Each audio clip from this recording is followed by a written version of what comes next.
Very good morning, dear students. Today I will be taking the classes for 7A, B and C, and the subject is Geography. I was doing the chapter Atmospheric Pressure in the last class when we were all present in the school, but then now because of the closure I would like to continue the chapter Atmospheric Pressure, and I've even done some portion of that chapter as well. For instance, what is atmospheric pressure? I told you in the class, it is the pressure of the air on the Earth's surface. The pressure or the force of the air on the Earth's surface is termed as atmospheric pressure in very simple terms. Now, the atmospheric pressure is not the same all over the world. Different places have different atmospheric pressure. Some areas the atmospheric pressure may be very high, and some areas the atmospheric pressure may be very less. So what are the factors which results to the change in the atmospheric pressure?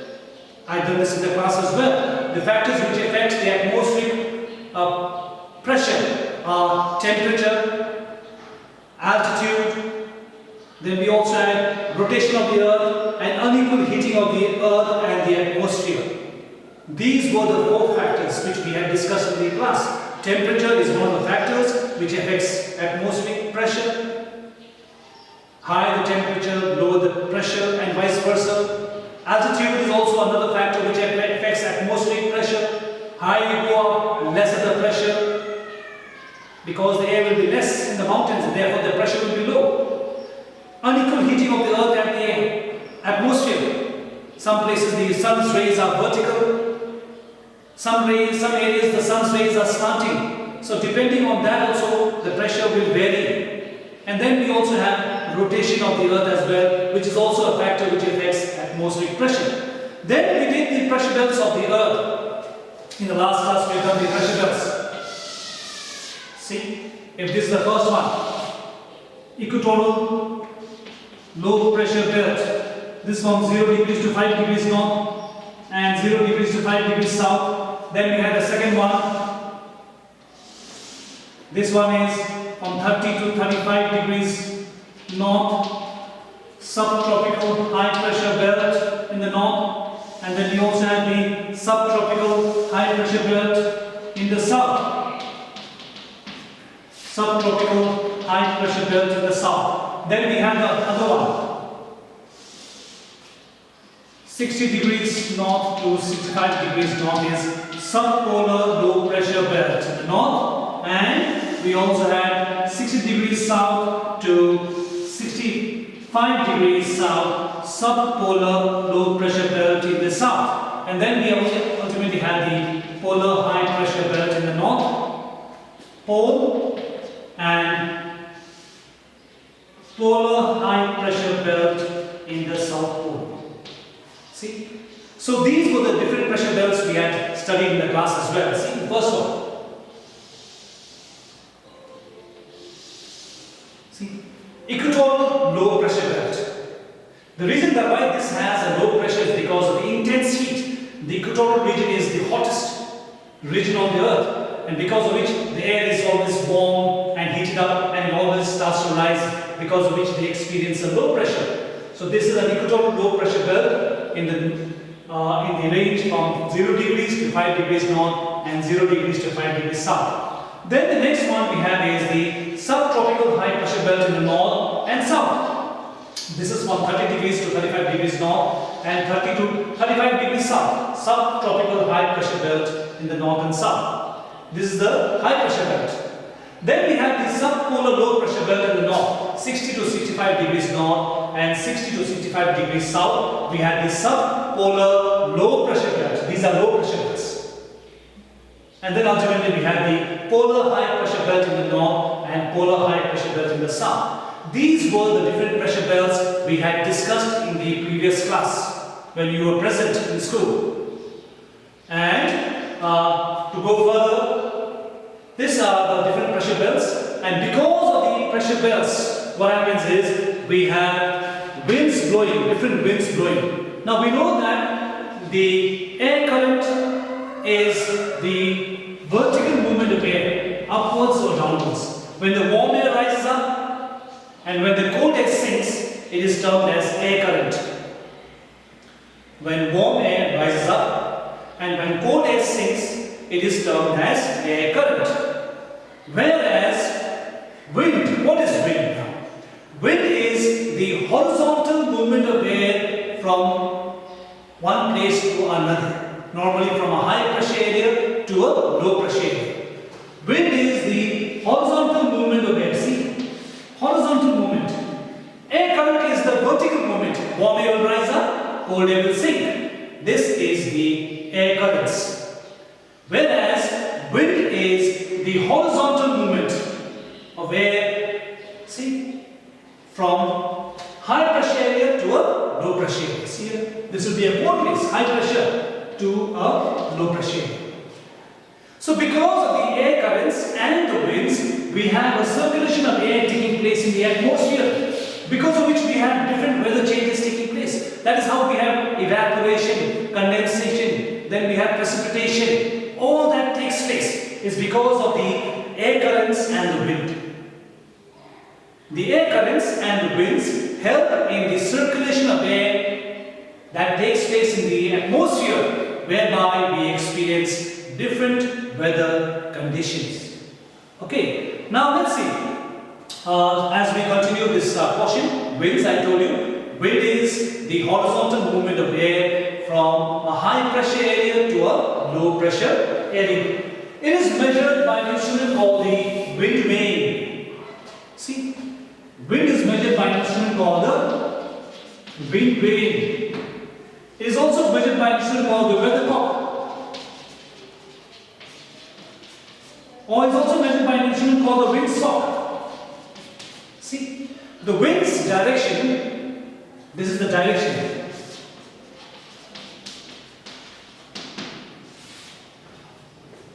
I told you, wind is the horizontal movement of air from one place to another, normally from a cold place, high pressure area to a low pressure area. Now, the wind's direction, if you want to measure from where the wind is blowing, we use an instrument called the wind vane. We also use an instrument called the weathercock, and we also can use what is called as a windsock. These are the three ways in which we can see the direction of the winds from where it's blowing. Now, if you want to see the speed, speed is measured by an instrument called anemometer. The speed of the wind is measured by an instrument called the anemometer. Anemometer, okay. The speed of the direction is measured by an instrument called the anemometer. Now, what is a Coriolis force? Now, we know that because of the rotation of the earth, constantly, the winds are forced to change its direction. See? When the winds change its direction due to the rotation of the earth, it is called as the Coriolis force. The Coriolis force.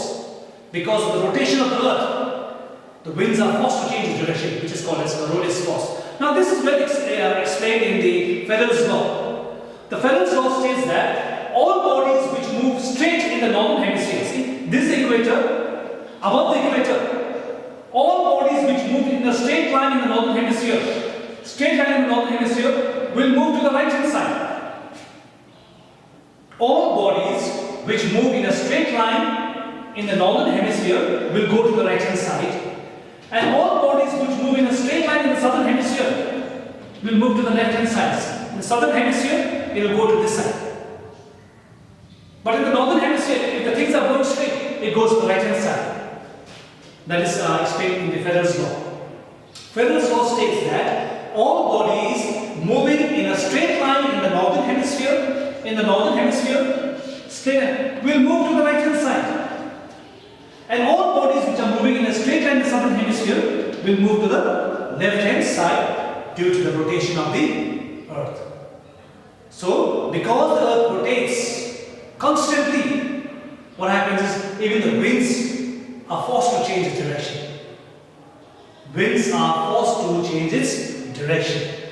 Now let's see. There are different types of winds that blow over a planet. different types of winds are there. The first type of winds which blow are called as the permanent winds. Permanent winds. See, they are also known as prevailing winds. The first type of wind that blows over our planet Earth is called as the permanent winds or prevailing winds. Now, what are the different types of permanent winds? Permanent winds are those winds which blow constantly in the same direction throughout the year. They don't change. They don't change. They blow in the same direction throughout the year constantly. Year after year, they blow in the same direction. Those type of winds which blow in the same direction throughout the year is called as the permanent winds, or they are also called as the prevailing winds. Now, if you just see some of the examples, which are the different types of permanent winds? They are, first one, trade winds. Number two is the westerlies. And the third one is, we have the third wind, that is the polar winds.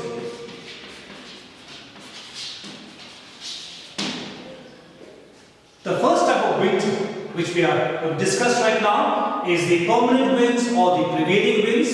And I told you the permanent or the prevailing winds are those winds which blow in the same direction throughout the year. They will not change the direction. They will not stop. Constantly they blow in the same direction. Examples we have is the trade winds, number one. Number two, the westerlies. And number three, we have is the polar winds. So I'm just going to show here the first wind, the trade winds. The trade winds always blow from a high pressure area to a low pressure area. Please keep that in mind. The permanent winds always blow from a high pressure area to a low pressure area. The first one, you see, trade winds. These are the trade winds. See? They blow from a high pressure area to a low pressure area. See, trade winds. See, high pressure area to a low pressure area. See, they are blowing this way towards the equator. The first winds, the trade winds. Okay, the second one, westerlies. Westerlies. See, they also blow from the high pressure area to a low pressure area. See. They also blow from a high pressure area to a low pressure area. See, can you see? Westerlies. The reason why they are called as westerlies is because they blow from the western direction. They blow from the western direction. And they give rainfall to mostly the western coastal regions of the continents or the countries. So, this is the westerly winds. Then we have the third one, that is the polar winds. See, they also blow from the high pressure area to a low pressure area. See, high pressure area to a low pressure area. So these are the three types of winds that blow constantly in the same direction throughout the year. The first one is trade winds. See, from the subtropical high pressure belt they blow downwards towards the equatorial low pressure belt in the north, and also in the south. From subtropical high pressure belt in the south they blow towards the equatorial low pressure belt. This is the first winds, that is the trade winds. The second winds that we have here is the westerlies. And the reason why I told you they're called as westerlies is because they blow from the western direction. See, north, south, east and west. So they are blown from the western side. See, so therefore they are called as westerlies. They also blow from the high pressure area to a low pressure area in the north, and high pressure area to a low pressure belt, see, area, westerlies. And then we have the third wind, that is the polar winds. Now these are also called as polar easterlies because they blow from the eastern sides. See, they blow from the eastern side. Here also they blow from the eastern side, because of which they call as easterlies as well, winds as well. Polar, these are polar winds. These are called as polar winds, which blow from the north pole, high pressure area, to again the subpolar low pressure belt, in the north as well as in the south. So these are the different types of winds that blow all over the earth, which are also called as the permanent winds or prevailing winds. Okay. Now let's go to the next one, that is periodic winds. I'm going to raise this out.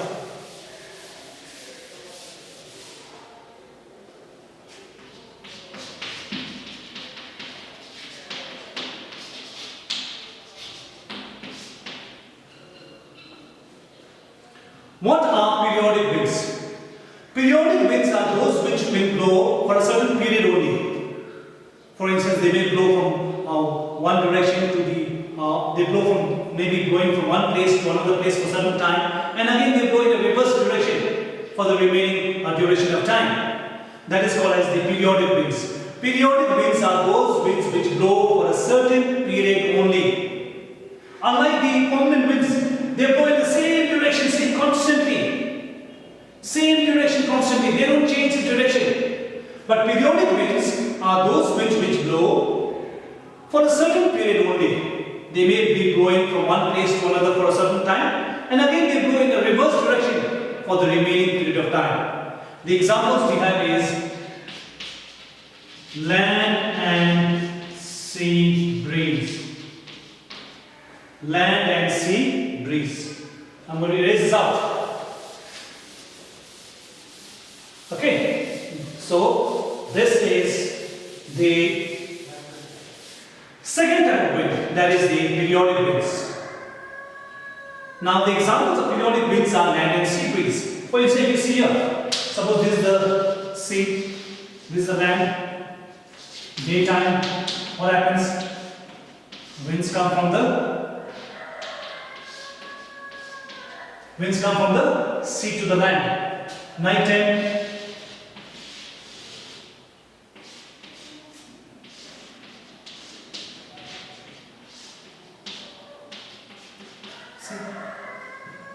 or we'll just skip this part, we'll just see this major part here. Okay, here. See. This is the sea breeze. Examples of periodic winds, land and sea breeze. Now see, during daytime what happens? The sun shines, the land is very hot, the sea is much cooler, and therefore what happens? The warm air from the land starts to evaporate. And when the warm air starts to evaporate, what happens? Cool winds from the sea will come to occupy space. The cool winds from the sea will come to occupy space. And the warm winds from the land will rise up, they'll come to the sea, and again they'll sink down. See? This is how the winds blow during the daytime. They blow from the sea to the land. That is why the coastal areas are rather cool during daytime. That's why. Why do they have a moderate temperature in the coastal regions? It's because of the land and sea breeze. Daytime it's very warm, hot in the coastal regions, but because the cool winds come from the sea, it reduces the temperature, or it makes a very moderate temperature in the coastal areas. See? A pleasant weather takes place. Why? Because of the cool winds coming constantly from the sea towards the land. So this is the example of a sea breeze that takes place during daytime. At night what happens? See, at night what happens is the land gets cold very fast. The land will lose its temperature very fast and becomes cold. But the sea is much more warmer compared to the land during night time. And therefore what happens? The warm air from the sea will start to rise up. And when the warm air starts to rise up from the sea, the cool winds from the land will come to occupy its space. See, this warm air will come here again, they will sink down, again they will come this way. See, during night time the winds blow from the land to the sea. It's because during night time the sea is much warmer than the land, because of which the winds will blow from the cold place, I told you, high pressure area, cold place, to the warmer place, which is a low pressure area during night time. Daytime what happens? When the sun shines, the land is very hot and the sea is cold. So what happens? The warm air from the land will rise up, and the cool winds from the sea, which is a high pressure area, the winds will blow from the sea to the land during daytime to occupy its space. And this is how the winds go on circulating in the atmosphere. So this is how the sea breeze takes place during the daytime, which creates a very pleasant weather in the coastal areas. And this is how the land breeze takes place during the night time. So this is an example of a periodic wind. Periodic winds are those winds which blow in one direction for a certain time and then in the opposite direction for the remaining time. They will not blow constantly in the same direction. They will change its direction. See? During daytime, they blow from the sea to the land, and night time, they blow from the land to the sea. the reverse direction. That is an example of a periodic wind. Number 2 is we have is the monsoons. Monsoons. The monsoon is also an example of a periodic wind. Now, how is it so?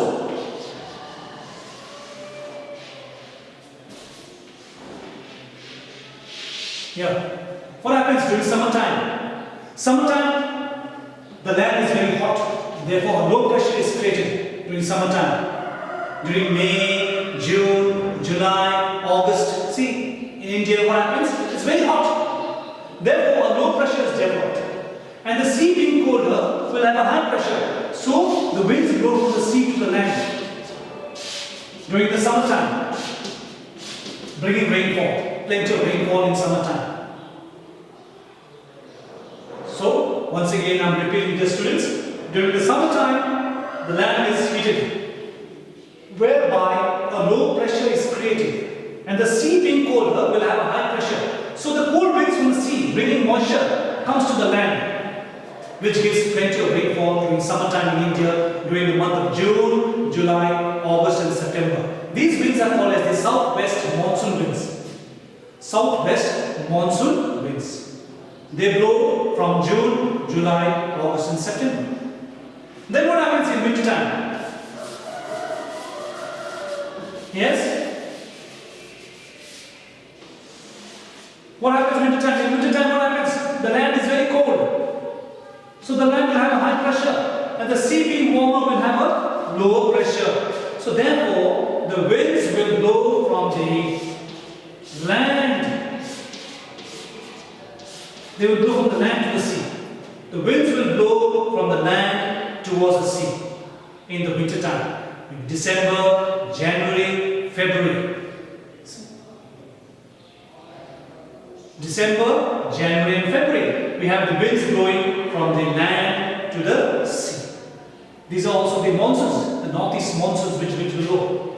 These northeast monsoons are dry winds, they don't have moisture because they come from the land. It is only when they come over the Bay of Bengal, they absorb moisture, and because of the Coriolis force, see, they change the direction to the right hand side. We were moving this way, see. They change the direction. See? They change the direction, come towards Tamil Nadu, southern Andhra Pradesh and give rainfall in winter time. But if you see in general, the northeast monsoon winds which blow from the winter time, December, January and February, these are dry winds which bring no rainfall. So you can see the monsoon winds how. In summertime, see how the winds are blowing from the sea to the land. Summertime. Winter time what happens? The winds are blowing from the land to the sea. See, in opposite direction. So these are the examples of periodic winds as well. I told you periodic winds are those winds which blow in one direction for a certain period of time and then in the opposite direction for the remaining period of time. Okay, that is the second example of a periodic wind. So we will be concluding this session for today.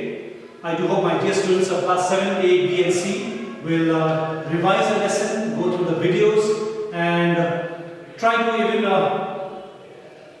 answer the questions that are there at the back, whichever questions I have covered. You can slowly start answering the questions, and whatever difficulties you have, you can just mark it, and later on when we come back to school, we can solve your difficulties. Till then, please be serious with your studies. Make sure you are regularly revising your lessons. Please stay safe at home and always follow your classes, daily classes. So this is the end of the session. Thank you so much, dear students. Take care and have a wonderful day.